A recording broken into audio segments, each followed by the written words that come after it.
காலங்களில் நேரம் இருக்கும் என்று எதிர்பார்க்க இயலாது. ஆகவே தான் அந்தந்த மாவட்டத்தில் வெளியே வெளிப்படையாக சொல்லக்கூடிய கருத்துக்களை கேட்டு செல்ல வேண்டும் என்பதற்காக முதல் கட்டமாக நம்ம ஆரம்பிக்கப்பட்டது. அதை பயன்படுத்தி பேசலாம் என்று இருந்தோம். ஆனால் இன்றைக்கு நாம் பெறுகிற அந்த விண்ணப்பங்களை பெறுகிற அந்த நிகழ்வு ஒவ்வொரு மாவட்டத்திலும் என்ன செய்ய வேண்டும், ஒரு வண்டி ஒரு சட்டமன்றத்துக்கு 3 இடம் 4 இடம் ஆகாமி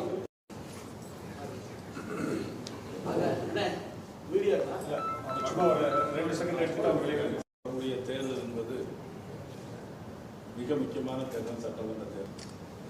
இப்போ இதில் வந்து நம்ம 6 மாவட்ட தலைவர்கள் வந்திருக்காங்க. 21 தொகுதி சட்டமன்ற தொகுதி.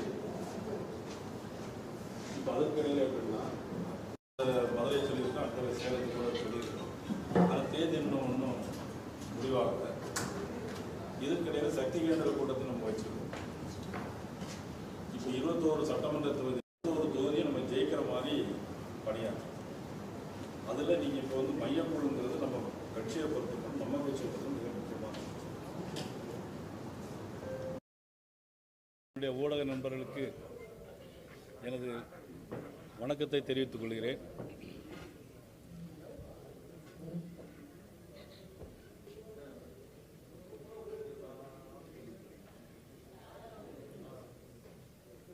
நீங்கள் கேட்குறதுனா ஆமாம், நீங்கள் கேட்குறதுக்கு நாங்கள் எங்களால் எல்லாரும் பதில் சொல்ல முடியும். என்ன கேட்டிங்கனாலும் பதில் சொல்ல முடியும். அதனால் நீங்களே தேர்தல் நெருங்குது. என்ன கூட்டணியெல்லாம் நாங்கள் வலிமையாக அமைச்சிட்டோம். தேர்தல் தேதி அறிவிக்க வேண்டியது தான் பாக்கி. அதனால் நாங்கள் தயாராக இருக்கிறோம். மீதி என்ன வேணால் கருத்து. அதாவது இன்னும் தேர்தலுக்கு இன்னும் 2 மாதம் இருக்குது. இன்னும் நிறைய கூட்டணிகள் வர இருக்கிறது. ஏற்கனவே நான் பல மாதங்களுக்கு முன்பாக சொல்லியிருந்தேன். என்ன சொல்லியிருந்தேன்னா, ஊடக நண்பர் எல்லாருமே கேட்டீங்க, திமுக கூட்டணி ஸ்ட்ராங்காக இருக்குது, அதிமுக உங்களுடைய என்டிஏ கூட்டணி தான் ஸ்ட்ராங்காக இல்லை, ஒருத்தராக வெளியே போயிட்டுருக்காங்க அப்படின்னு சொல்லியிருந்தீங்க. ஆனால் இன்றைக்கி என்டிஏ கூட்டணி வர இன்றைக்கி ஸ்ட்ராங் ஆகிட்டே இருக்குது. இன்றைக்கி பல கருத்து கணிப்புகள் கூட இன்றைக்கி அடுத்த ஆட்சி என்டிஏ ஆட்சி அப்படிங்கிற சொல்லக்கூடிய அளவுக்கு கூட்டணி ஸ்ட்ராங்காக இருக்குது. இன்னும் சில கட்சிகள் இருக்கிறாங்க. பல பேச்சுவார்த்தைகள் தொடர்ந்து நடைபெற்று கொண்டிருக்கிறது. நிச்சயமாக உறுதியாக தேசிய ஜனநாயக கூட்டணி நிச்சயமாக வெல்லும். தேர்தல் பதவியை அவர் வேணாம்னு சொல்லியிருக்காரு. இது என்ன காரணம்? உட்கட்சி பூசலா இல்லை அவர் உண்மையாலுமே அப்பாவோட உடல் வேலை சரியில்லைங்கிறத காரணம் ஏற்றுக்க முடியும்? அதாவது இது வந்து சட்டமன்ற பொறுப்பு யாருக்கும் கிடையாது. இது வந்து எப்படின்னா ஒரு இந்த தேர்தல் வரைக்கும் ஆய்வு எப்படின்னாக்கி மாநிலத்தில் உள்ள முக்கியமான தலைவர்கள் அந்தந்த சட்டமன்றத்திற்கு போய் அவர்கள் அங்கே இருக்க பிரச்சனைகள் என்னென்னு பார்த்து அது சரி பண்ண வேண்டும் என்பதற்காகத்தான். இது நிரந்தரமான பெர்மனண்டான போஸ்ட் ஒன்றும் இல்லை. எல்லாருக்குமே ஒவ்வொரு பொறுப்பு கொடுக்கும். 4 தொகுதி 5 தொகுதி பொறுப்பு கொடுத்துருங்க. வழக்கமாக இப்போ புரட்சித் தலைவர் அம்மா இருக்கும்போது நான் வந்து மாவட்டம் கொடுத்துருந்தேன். புதுக்கோட்டை, சிவகங்கை, கிருஷ்ணகிரி, தருமபுரி, வேலூர். எங்களுடைய வேலை என்ன, அங்கே போய் என்னென்ன பணிகள் இருக்குது, என்னென்ன செய்யணுங்கிறத பொறுப்பு. ஆக இதை ஊடகத்தில் மீடியாவில் பெருசாக போட்டு அவர் ஒன்றுமே சொல்லலை. அவர் வந்து என்ன சொன்னார்னா, அவங்களுடைய அப்பாவுக்கு உடம்பு சரியில்லை, அதனால் அடுத்த முறை நான் எல்லா நிகழ்ச்சிக்கும் போகிறேன் அப்படின்னு சொன்னாங்க. இதை நீங்கள்லாம் பெருசுப்படுத்தி வேறு உங்களுக்கு மீடியா ரேட்டிங்கை கூட்டதுக்காண்டி நீங்கள் எல்லோரும் பெருசுப்படுத்திட்டீங்க. இது ஒரு சின்ன சாதாரண விஷயம், கட்சியில் அன்றாட நடக்கக்கூடிய விஷயத்தில் ஒரு சாதாரண விஷயம். பழனி அண்டிங்கிற திமுக எம்எல்ஏ செய்தி எல்லாரும் தாக்குற வீடியோ ஏற்கனவே இருக்கிறோம். அவர் வரவே இல்லைன்னு சொல்லியிருந்தாங்க. இப்போ ஆதாரமாக தாக்குற வீடியோ இருக்கு. அதை எப்படி பார்க்குறீங்க? இது வரையும் அவர் மீது ஒரு எஃப்ஐஆர் கூட பதிவு பண்ணாரு. அதாவது நீங்கள் இது ஆச்சரியமான விஷயம் ஒன்றும் இல்லையா? திமுக என்னைக்கெல்லாம் ஆட்சிக்கு வருதோ அன்னைக்கெல்லாம் பத்திரிகையால் தாக்கப்படுவாங்க, பொதுமக்கள் தாக்கப்படுவாங்க. ஏன்னு கேட்டிங்கன்னா, நீங்கள் ஒருத்தரும் அங்கே மீடியா பெருசு பண்ண மாட்டீங்க. மீடியா எதை பெருசு பண்ணுவீங்க? இந்த மாதிரி சாதாரண விஷயத்த காலையிலேருந்து சாயங்காலம் டேங் டேங் டேங்னு போட்டு அடிச்சுக்கிட்டே இருக்கிறீங்க.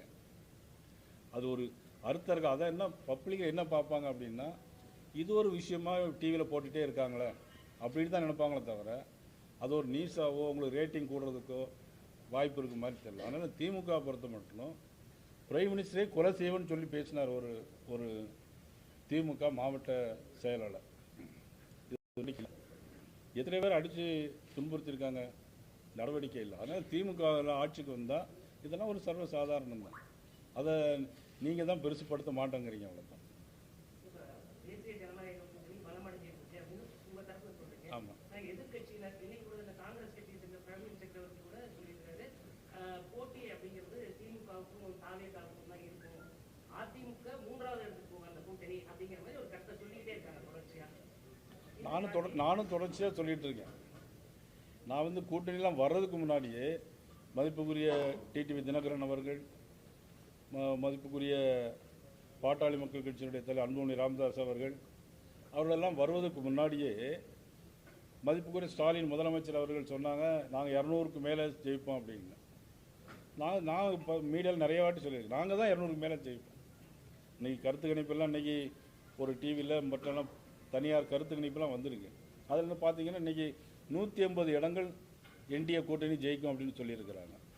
அதனால் அவங்க வந்து நீ காங்கிரஸ் கட்சியில் அவங்களே அமைச்சர் பதவி கேட்குறதாகவும், இன்னும் மதிப்புக்குரிய கனிமொழி, மதிப்புக்குரிய ராகுல் காந்தி அவர்கள்லாம் டெல்லியில் பேச்சுவார்த்தை நடத்திட்டு, ஏன் பேச்சுவார்த்தை நடத்துகிறாங்க? கூட்டணி இருந்து அவங்க பேச்சுவார்த்தை நடத்த வேண்டிய அவசியம் இல்லைல்ல. இப்போ நாங்கள் எந்த பேச்சுவார்த்தை நடத்தினா கூட்டணியில் இருக்கிறோம். இப்போவே சகோதரி கனிமொழி போய் அவங்க டெல்லியில் போய் ராகுல் காந்தி சந்தித்து பேச வேண்டிய அவசியம் என்ன வந்திருக்கு? அப்போ அவங்களுக்குள்ள குழப்பம் இருக்கிறது உண்மையாக இருக்கா இல்லையா? தமிழகத்துக்கான மத்திய அரசுடைய நிதி ஒதுக்கீட்டை தமிழக அரசு சரியாக மக்களிடம் கொண்டு சேர்ப்பதில்லை.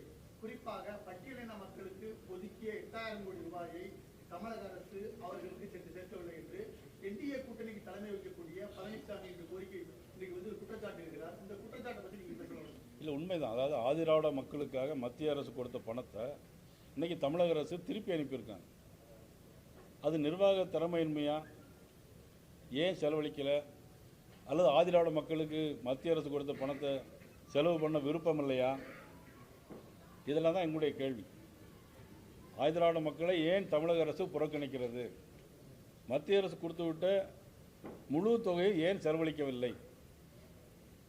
அந்த மக்கள் ஆதிதிராவிட மக்களை தமிழக அரசு புறக்கணிக்கும் தெரிஞ்சிருக்கும். திமுக கூட்டணியில ஆதிதிராவிட நலன் தான் நாங்கள் முக்கியம் அப்படின்னு சொல்லக்கூடிய கட்சிகள் வந்து தொடர்ந்து அங்கம் வைக்கிறாங்க. இதை பற்றி என்ன? அதாவது ஒரு 2-3 வருஷம் புதுக்கோட்டை பக்கத்தில் ஒரு கிராமத்தில் வாட்டர் டேங்கில் வேங்கவயல் கிராமத்தில் குடிநீரில் வேறமான விஷயங்களை கலந்ததாக செய்தியெல்லாம் வந்துச்சு. அதுக்கு சிபிசிஐடி விசாரணை பண்ணாங்க. விசாரணை பண்ணி பார்த்தாக்கி அதன் மீது நடவடிக்கை இல்லை. அது கூட இருக்க கூட்டணி கட்சி தலைவரும் அதை பற்றி ஒன்றுமே சொல்லலை. அப்போ அந்த கூட்டணி கட்சி தலைவருக்கும் ஆதிராவிடர் மக்கள் மீது அக்கறை இல்லை. அவர்களுக்கு இழைக்கப்படுகிற அநீதியை பற்றி கண்டுகொள்றதும் இல்லை. அப்படின்னா ஏன் கூட்டணியில் இருக்கிறாங்க? என்ன கொள்கை அப்படிங்கிறத என்னுடைய கேள்வி. துணைவேந்தர் நியமன விவகாரத்தில் இன்னைக்கு ஒரு உச்சநீதிமன்றம் உத்தரவு கொடுத்திருக்காங்க. அதாவது முதல்வர்களே துணைவேந்தர் நியமிக்கலாம் அப்படின்னு எதிர்த்த சட்டத்தை வந்து ரத்து பண்ணியிருக்கிறாங்க. இதை பற்றி உங்களுக்கு?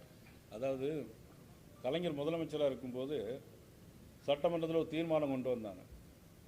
என்ன தீர்மானம் கொண்டு வந்தாங்க அப்படின்னா, ஆளுநருக்குத்தான் அதிக அதிகாரம் வேண்டும். கலைஞர் முதலமைச்சராக இருக்கும்போது கொண்டு வந்தாங்க, ஆளுநருக்குத்தான் அதிக அதிகாரம் வேண்டும் கொண்டு வந்தாங்க. அதுபோல் நம்மளுடைய முதலமைச்சர் என்ன இப்போ சட்டமன்றத்தில் ஒரு தீர்மானம் கொண்டு வந்தாங்க, ஆளுநருக்கு எந்த அதிகாரம் இருக்கக்கூடாது.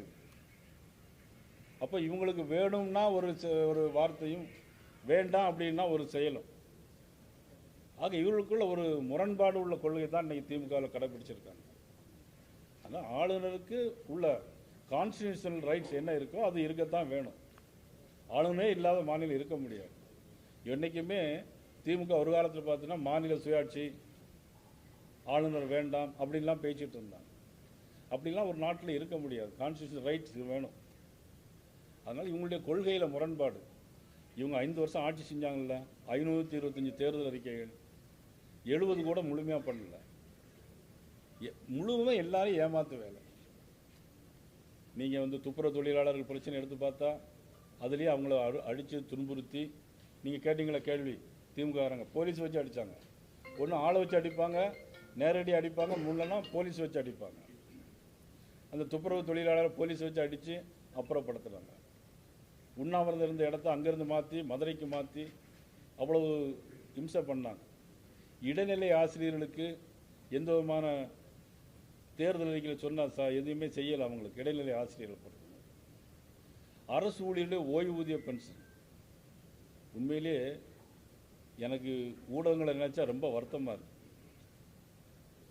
சின்ன சின்ன விஷயங்களை தான் பெருசாக்குறீங்க. 5 வருஷத்துக்கு முன்னால் எதிர்கட்சியாக இருக்கும்போது தேர்தல் அறிக்கையில் சொன்னது ஆட்சிக்கு வந்த உடனே ஓய்வூதிய பென்ஷன் திட்டம் கொண்டு வரப்படும் சொன்னாங்களா இல்லையா? சொன்னாங்க, பழைய ஓய்வூதிய திட்டம். ஆனால் இப்போ 5 வருஷம் முடிஞ்ச பிறகு ஜாக்டோஜியோ ஒரு பேச்சுவார்த்தை நடத்தி லட்டெல்லாம் வாயில் லட்டெல்லாம் கொடுக்குறாங்க. எங்கள் திருநெல்வேலி போனால் தான் அல்வா கொடுப்பாங்க, ஆனால் இங்கே லட்டெல்லாம் கொடுத்தாங்க. எதுக்குன்னா ஜூன் மாதம் தருவாங்களாம். ஜூன் மாதம் யார் ஆட்சியில் இருப்பாங்க? மார்ச் ஏப்ரலில் தேர்தல் வரும். தேர்தல் வந்தால் ஆட்சி மாற்றம் உறுதி. ஆட்சி மாற்றம் வரும்போது யார் முதலமைச்சராக இருப்பாங்க? அப்போ படித்த அரசு ஊழியர்களே எவ்வளோ தூரம் பிரெயின் வாஷ் பண்ணி ஏமாத்துறாங்க. ஊடகத்தை ஏமாத்துறதுக்கு எவ்வளோ நேரம் ஆகும் அவங்களால? எல்லா ஊடகங்களும் கிட்டத்தட்ட அவங்க கண்ட்ரோலில் தான் இருக்குன்னு நினைக்கிறேன்.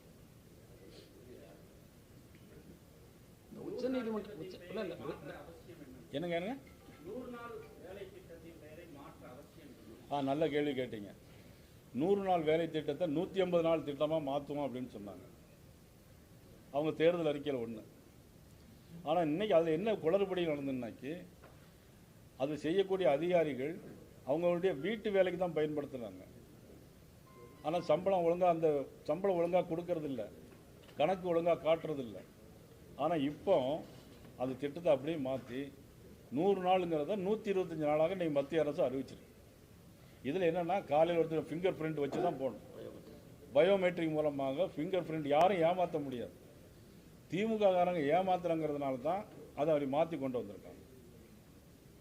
வேற ஐயா, சேலத்தை சேர்ந்த சமூக ஆர்வலர்களுடைய ஒருவர் தினந்தோறும் அதாவது பிரதமர் மோடியையும் நயினார் நாகேந்திரனையும் அண்ணாமலையும் பாஜகவுடைய முக்கிய தலைவர் அனைவரையுமே சமூக வலைதளங்களில் கடுமையாக சாடிப்பதார். இதற்கு தமிழக பாரதிய ஜனதா கட்சியோ சேலம் மாவட்ட பாஜக இதுவரை எதிர்ப்பு தெரிவிக்கிறது. எனக்கு என்ன இந்த சமூக ஆர்வலரை குறித்த கருத்துக்கு எதிர்ப்பு தெரிவிக்கிறார்? அதாவது ஊடகங்களில் பதில் சொல்லலாமா இல்லைன்னு தெரியல. ரோட்டில் போகிறதெல்லாம் கொலைக்கத்தான் செய்யும். திருப்பி நம்ம போய் கொலைக்க முடியாது. சூப்பர். நீங்கள் கேட்டதில் உச்சநீதிமன்றம் தீர்ப்பில் முதலமைச்சருக்கு வந்து துணைவேந்தராக இருப்பதற்கான வேந்தர்களாக இருப்பதற்கான அதிகாரம் வழங்கியதில்லை. அதாவது ஏற்கனவே உயர்நீதிமன்றம் கொடுத்த தீர்ப்புக்கு தடை போட்டுட்டு மறு விசாரணைக்கு போட்டிருக்காங்க. மறுபடியும் உயர்நீதிமன்றம் இதை திருப்பி விசாரிக்கணும் போட்டிருக்காங்க. அப்படிங்கிற போது உடனே இப்போ ஃபைனல் ஆயிரல, மீண்டும் ட்ரையல் நடக்கும். ஆமாம். கட்சியுடைய தலைவர் பண்ணையார் வந்து நெல்லை, நாங்குநேரி, சாத்தூர் ஆகிய 3 தொகுதியில் தான் போட்டியிட வாய்ப்பு இருக்கு அப்படிங்கிறது இந்த தொகுதிகளில் உளவுத்துறை அதிகமாக கலந்துருக்காங்க ஒரு தகவல் வருது. அதுக்கு அவர் கேட்க வேண்டாம், நாங்கள் சொல்லிடுறோம். கட்சி 234 தொகுதியிலுமே இப்போ எங்களுடைய மாநில தலைவர் போட்டியிடுவதற்கு தகுதி உள்ளவர் தான். அதனால் அவர் எந்த தொகுதியை தேர்ந்தெடுப்பாருங்கிறது எங்களுடைய தலைமை முடிவெடுக்கும். பொறுத்திருந்து பாருங்கள்.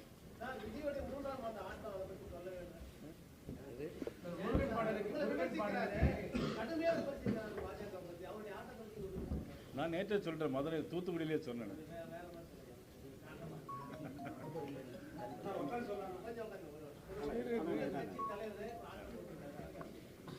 அவர் ஆட்டம் போடுறவர் தான். அதாவது சினிமாவில் எப்படி வேணாலும் நடிக்கலாம்.